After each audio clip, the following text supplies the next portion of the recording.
الله أكبر.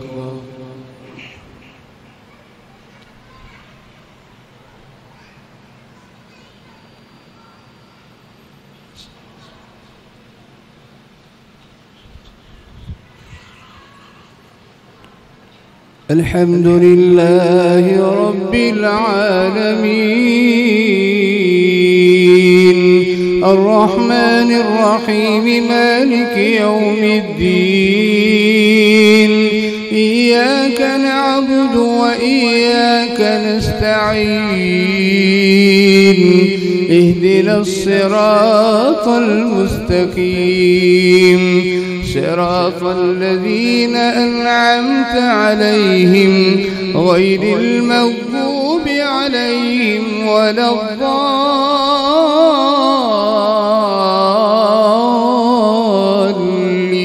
الضالين آمين.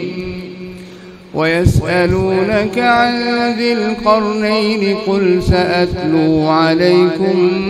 منه ذكرا إنا مكنا له في الأرض وآتيناه من كل شيء سببا فأتبع سببا حتى إذا بلغ مغرب الشمس وجدها تغرب في عين حمئة ووجد عندها قوما قلنا يا ذا القرنين إما أن تعذب وإما أن تتخذ فيهم حسنا قال أما من ظلم فسوف نعذبه ثم يرد إلى ربه فيعذبه عذابا نكرا وأما من آمن وعمل صالحا فله جزاء الحسنى وسنقول له من أمرنا يسرا ثم أتبع سببا حتى إذا بلغ مطلع الشمس وجدها تطلع على قوم لم نجعل لهم من دونها سترا كذلك وقد أحطنا بما لديه خبرا ثم أتبع سببا حتى إذا بلغ بين السدين وجد من دونهما قوما لا يكادون يفقهون قولا قالوا يا ذا القرنين إن يأجوج ومأجوج مفسدون في الأرض فهل نجعل لك خرجا على أن تجعل بيننا وبينهم سدا قال ما مكني فيه ربي خير فأعينوني بقوة أجعل بينكم وبينهم ردما آتوني زبر الحديد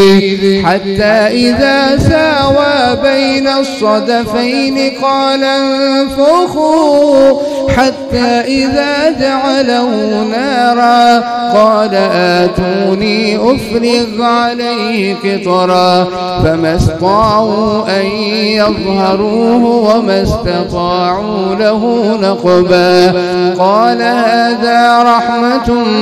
من ربي فإذا جاء وعد ربي جعله دكا وكان وعد ربي حقا وتركنا بعضهم يومئذ يموج في بعض ونفخ في الصور فجمعناهم جمعا وعرضنا جهنم يومئذ للكافرين عرضا الذين كانت أعينهم في غطاء عن ذكري وكانوا لا يستطيعون سمعا أفحسب الذين كفروا أن يتخذوا عبادي من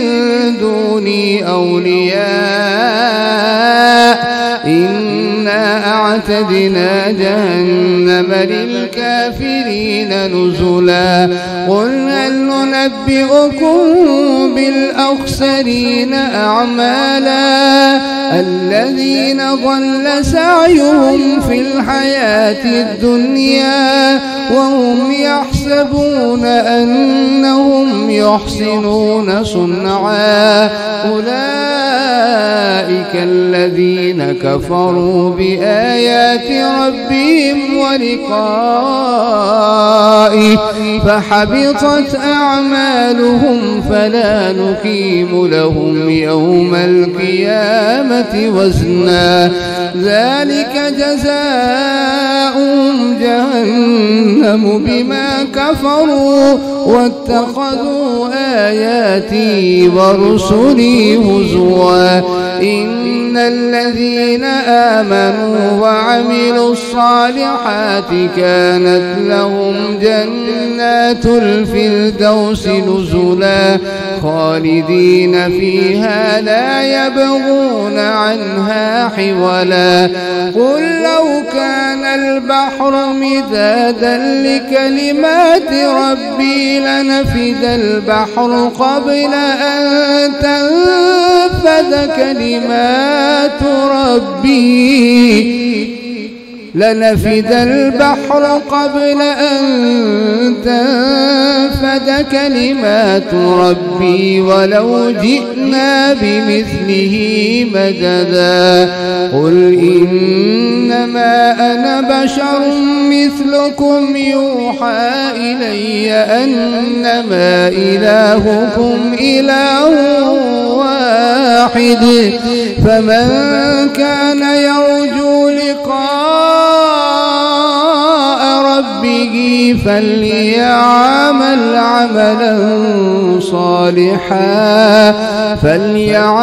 عملا صالحا ولا يشرك بعبادة ربه أحدا الله